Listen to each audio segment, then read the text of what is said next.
जीवमजीवमदौवं जिनवरवसहेण येन निर्दिष्टं देविन्दविन्दवन्दं वन्दे तं सौवदा शिरसा। अंतिम शासन नायक 1008 भगवान महावीर स्वामी की जय। द्वादशांग श्रुत देवी की जय। द्रव्य संग्रह ग्रंथ म्हणजे लघु समयसारच आहे.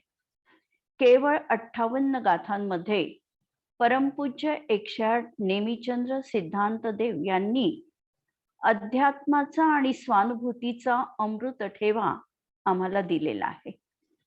द्रव्य संग्रह हा ग्रंथ शौरसेनी प्राकृत भाषेत असून 11व्या किंवा 12व्या शतकामध्ये रचला गेला. हा ग्रंथ मालवा प्रांतात म्हणजे आजचं राजस्थान त्या ठिकाणी श्री मुनी सुव्रतनाथ तीर्थंकरांच्या चैत्यालयामध्ये आश्रम पत्तन नगरीत, जी आज केशवराय पाटण म्हणून विख्यात आहे, तिथे या ग्रंथाची रचना झालेली आहे. निसर्गरम्य अशा चंबल नदीच्या किनारी हे तीर्थक्षेत्र आहे. भव्य जन शिरोमणी श्री सोमनामक राजश्रेष्ठीच्या निमित्ताने या ग्रंथाची रचना झाली. यात पहिली गाथा ही मंगलाचरण रूपात प्रस्तुत करून नंतर 26 गाथांमध्ये 6 द्रव्यांचं वर्णन आहे. त्यानंतर येणाऱ्या 11 गाथांमध्ये नवतत्व प्रतिपादन आम्हाला दिसतं आणि नंतर मोक्ष मार्गाधिकार असून यात मोक्ष मार्ग, पंचपरमेष्ठीचं स्वरूप आणि ध्यानासंबंधी गाथा असणार आहे. या छोट्याशा ग्रंथातूनही आचार्यांची स्वाध्यायप्रियता, आगमनिष्ठता आणि अगाध विद्वत्तेचा सहज परिचय आम्हाला होतो. प्रथम गाथा मंगलाचरणाची आहे. कार्याची निर्विघ्न समाप्ती, शिष्टाचाराचं पालन, विनयशीलता, नास्तिकतेचा परिहार आणि पुण्याची प्राप्ती या हेतूने मंगलाचरण केल्या गेले. जिनवरांमध्ये प्रधान असलेल्या तीर्थंकर भगवंतांनी ज्या जीव आणि अजीव द्रव्यांचं कथन केलं त्या देवेंद्रादिकांच्या समूहांनी वंदित, अर्थात जे 100 इंद्रांनी वंदित आहे अशा तीर्थंकर परमदेवांना निरंतर मस्तक झुकवून अर्थात अत्यंत नम्रीभूत होऊन मी नमन करतो. यात जिनवर वसहेन हा शब्द महत्वपूर्ण आहे. जिन अर्थात ज्यांनी मिथ्यात्व आणि रागाला जिंकलेले आहे, त्यांच्यामध्ये जे वर म्हणजे श्रेष्ठ ते जिनवर अर्थात गणधर, आणि त्या जिनवरांमध्ये वृषभ म्हणजे अतिश्रेष्ठ म्हणजे तीर्थंकर होय. किंवा वृषभ या शब्दाच्या अर्थाने आम्ही आदिनाथ भगवान हाही तिथे अभिप्राय लावू शकतो. थोडक्यात जे वितरागी, सर्वज्ञ आणि हितोपदेशी आहे हेच आमचे आराध्य आहे आणि मंगलाचरणात त्याचं स्मरण केल्या गेलं. मंगलाचरणाच्या गाथेमध्ये आचार्यांनी जीवम जीवम दव्वम हे शब्द ठेवून जीव आणि अजीव द्रव्यासंबंधी 5 अशा 6 द्रव्यांचं कथन करणार याचा निर्देश केलेला होता. त्याप्रमाणे दुसऱ्या गाथेमध्ये आता सर्वप्रथम जीव द्रव्याचं कथन करणार आहे. गाथा जीवो वो गमो. 9 अधिकारामध्ये आचार्य या गाथेच्या अनुषंगाने वर्णन जीवद्रव्याचं करणार. स्वतंत्र गाथा प्रत्येकाची आचार्य स्वयं सांगणार आहे. प्रथम सांगितलं की जीवो हा जीव आहे, जीवन जगणारा आहे. नंतर उपयोगमय आहे अर्थात ज्ञान दर्शन स्वभावी आहे. अमूर्तिक आहे म्हणजे स्पर्श, रस, गंध आणि वर्ण यांनी रहित आहे. कर्ता आहे, सदेह परिमाण स्वतःच्या शरीर प्रमाण असणारा आहे. संसारामध्ये आहे म्हणजे हा जीव संसारामध्ये विविध अवस्था धारण करणार आहे. तसंच सिद्ध स्वरूपी आहे आणि स्वभावाने ऊर्ध्वगमन करणार आहे. अत्यंत वैशिष्ट्यपूर्ण अशा 9 माध्यमातून आचार्य जीव द्रव्याचं स्वरूप आम्हाला विशद करणार आहे. द्रव्य संग्रह ग्रंथ बघताना आम्हाला थोडं निश्चय नय आणि व्यवहार नय यांचं स्वरूप देखील थोडं आकलित व्हायला हवं. निश्चय नयाचं वर्णन म्हणजे शुद्ध अपेक्षेनी कथन आणि व्यवहार नयाचं कथन म्हणजे अशुद्ध अपेक्षेनी कथन. गाथा 3 नंबरची तिक्काले चदुपाणा. 3 काळामध्ये जो 4 प्राणांनी जगतो तो जीव आहे. हे जीवाचं व्यवहार नयानी लक्षण आहे आणि 4 प्राण हे जीवाचे द्रव्य प्राण आहे. संसार अवस्थेमध्ये कमीत कमी 4 आणि जास्तीत जास्त 10 द्रव्य प्राणांनी जीव जगत असतो. 5 इंद्रिय, 3 बल, आयुष्य आणि श्वासोश्वास हे 10 प्राण आहे. निश्चयाने वास्तविकतः जीव हा चैतन्य प्राणांनी जगणारा असतो. पहिला अधिकार, जो जीवित होता, जीवित आहे आणि जीवित असणार आहे, तो म्हणजे जीव आहे. द्रव्य प्राण हे आत्म्याच्या परतंत्रतेचं स्वरूप आहे. वास्तविकतः ह्या जीवाने चैतन्य प्राणांनाच महत्व द्यायला हवे. जीवनदायिनी संजीवनत्व प्रदान करणारा असा हा जीवत्व स्वभाव आणि पहिला अधिकार जीवाविषयी हा सांगितला. दुसऱ्या अधिकारात उपयोगो लक्षणम, उपयोग हे जीवाचं लक्षण सांगितलं. गाथा नंबर 4 आणि याच्यामध्ये चर्चा आहे. उवओ गमो. उपयोग 2 प्रकारचा आहे. दर्शनोपयोग अर्थात निर्विकल्प प्रतिभास, ज्ञानोपयोग अर्थात सविकल्प प्रतिभास. यातील दर्शनोपयोग 4 प्रकारचा आहे. चक्षुदर्शनोपयोग, अचक्षुदर्शनोपयोग, अवधी दर्शनोपयोग आणि केवल दर्शन उपयोग. प्रथम अधिकारामध्ये हा जीव जगतो आहे हे सांगितलं. तर या दुसऱ्या अधिकारामध्ये हे जीवन त्याचं कसं आहे हे उपयोगमय या शब्दाने सांगितलं. दर्शनोपयोग ज्ञान होण्यापूर्वी असणारं सामान्य अवलोकन म्हणजे दर्शन होय. अनाकार उपयोग स्वरूप रूप चैतन्याचं अनुपम वैभव म्हणजे दर्शनोपयोग आहे. यानंतर 5व्या गाथेमध्ये ज्ञानोपयोगाचे 8 भेद सांगणार आहे. ज्ञानम अठ्ठवीयप्पम. ज्ञानोपयोग 8 प्रकारचा आहे. मती, श्रुत, अवधी ही 3 ज्ञान ज्ञानरूपही आहे आणि अज्ञान रूपही आहे. नंतर मनपर्यय ज्ञान आणि केवल ज्ञान अशा तऱ्हेने ज्ञानोपयोग 8 प्रकारचा आहे. हा ज्ञानोपयोग प्रत्यक्ष आणि परोक्ष रूपाने अशा 2 प्रकाराने देखील विभाजित करता येऊ शकतो.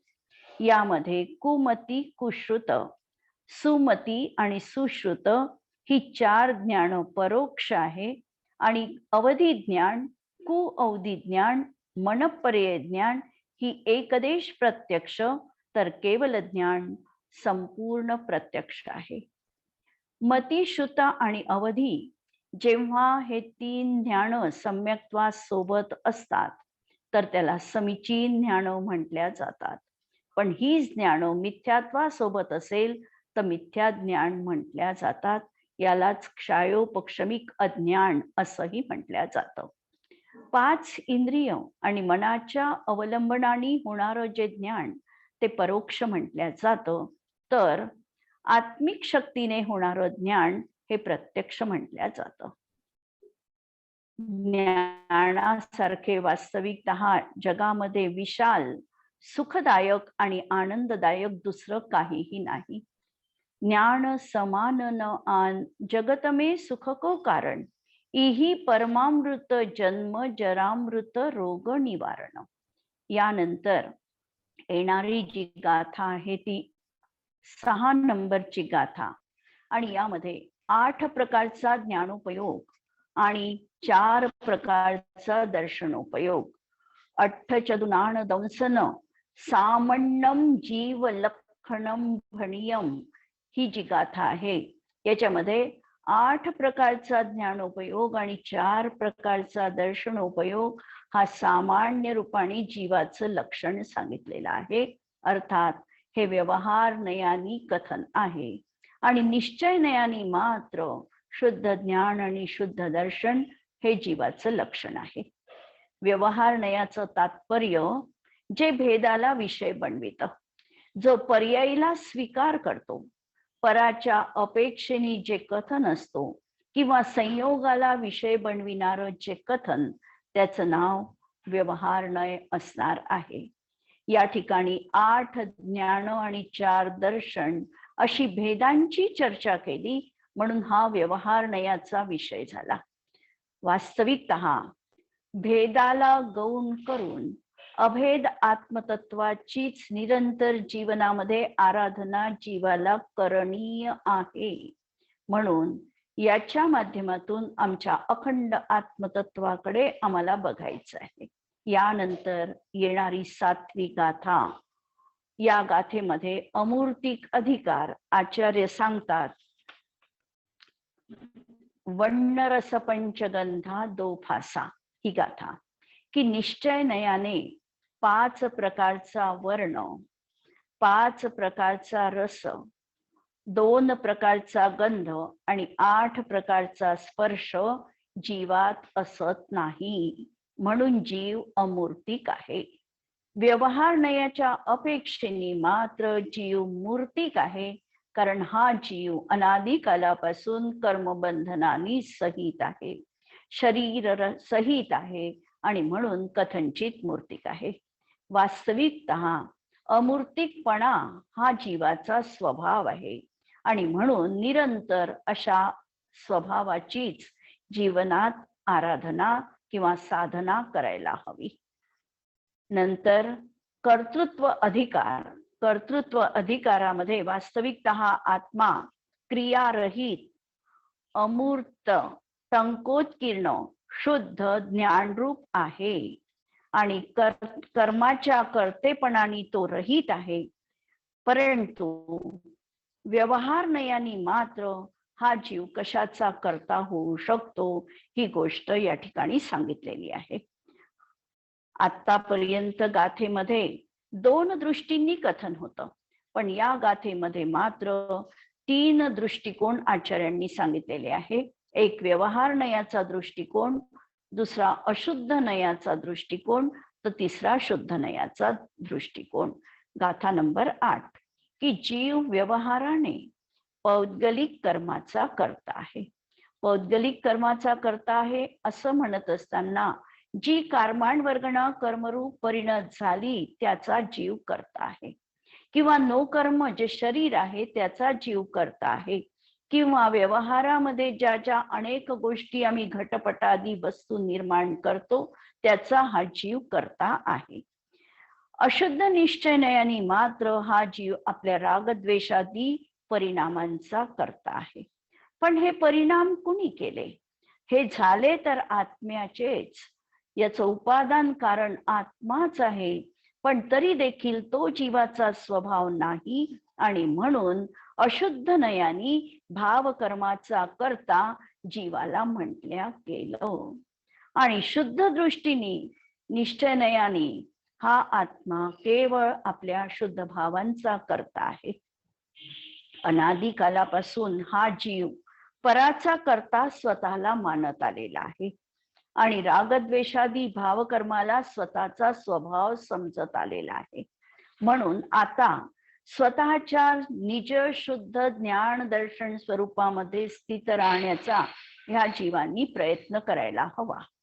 पाण्यात राहूनही कमलपत्र ज्याप्रमाणे पाण्यापासून पृथक असतं, त्याप्रमाणे जीव संसारात असला तरी देखील परापासून निर्लेप वृत्तीने स्वतःला असं वेगळं पृथक असं त्यांनी स्वतःला अनुभवायचं आहे.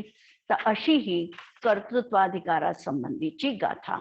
नंतर 9 नंबरची गाथा भोक्तृत्व अधिकार या ठिकाणी सांगितलेला आहे की हा जीव काय भोगू शकतो, पराचा हा भोग घेऊ शकतो का? जरी आत्मा शुद्ध नयानी निर्विकार परम आल्हादरूप सुखामृताचा भोगता आहे, तरी अशुद्ध नयानी हा सांसारिक सुखदुःखाचा देखील भोगता म्हटल्या जातो. भोक्तृत्व अधिकार गाथा नंबर 9. व्यवहारा सुखदुःखम पुग्गलकम फलम पभुंजेदी. आत्मा व्यवहार नयानी पुद्गल कर्म फलस्वरूप सुखदुःखांना भोगतो. अनादिकालापासून हा कर्मबंध करत आहे. कर्म पक्व झालं की उदयात येणार आणि या उदयाचं फल जे सुख दुःख रूप हे जीव अनादिकालापासून भोगत आलेला आहे. तर निश्चयाने हा जीव केवळ आपल्या शुद्ध भावांनाच भोगू शकतो. सिद्ध जीव कशाचा भोग घेतात? तर सिद्ध जीव देखील अनंत काळपर्यंत आता आपल्या निज शुद्ध अशा आत्मिक आनंद गुणाचा भोग निरंतर घेत असतात आणि हेच आम्हाला प्रयोजनीय देखील आहे. हे आत्मन, तू काय भोगू शकतो विचार कर. तूच तुझ्या जीवनाचा शिल्पकार आहे आणि अशा या अनंत असीम आनंद स्वभावाकडेच तुला निरंतर तुझं लक्ष केंद्रित करायचं आहे. यानंतर स्वदेह परिमाण अधिकार, स्वतःच्या देह प्रमाण हा आत्मा राहतो. ही 10 नंबरची गाथा या ठिकाणी प्रस्तुत होते आहे. जीवाची संकोच विस्तार शक्ती आहे, उपसंहार पसपदो ही शक्ती आहे आणि म्हणून हा जीव लहान किंवा मोठ्या शरीर प्रमाण जे त्याला संसारात नामकर्मांनी प्राप्त झालं त्या प्रमाण हा जीव राहतो. पण कधी समुद्घात ज्या वेळेला असत नाही त्यावेळेला, म्हणून असमुहदो हे शब्द ठेवलेले आहे. हे व्यवहार नयाचं कथन आहे आणि संसारी जीवांची ही चर्चा आहे. पण निश्चय नयानी हा आत्मा असंख्यात प्रदेशी आहे. अनादी कालापासून जीवाला शरीर मिळत आहे आणि शरीरात अज्ञानी जीवाची निरंतर प्रीती आहे आणि म्हणून वारंवार शरीर याला प्राप्त होत आहे. अशा तऱ्हेने वास्तविकतः आत्मप्रदेश जीवाचे निश्चित आहेत आणि असे आमचे असंख्यात प्रदेश हीच आमची शाश्वत भूमी आहे, हेच आमचं निज घर आहे. अशा या असंख्यात प्रदेशी अखंड स्वरूपी अशा ज्ञान दर्शन चेतनामयी अशा आत्मतत्वाची निरंतर भावना भावणं आम्हाला कर्तव्य जीवनात असणार आहे. तर अशी ही सर्वांच्या जीवनात हा भाव अवतरित हो या मंगल कामनेसह मी इथे विराम घेते आहे. सर्वांना जय जिनेंद्र.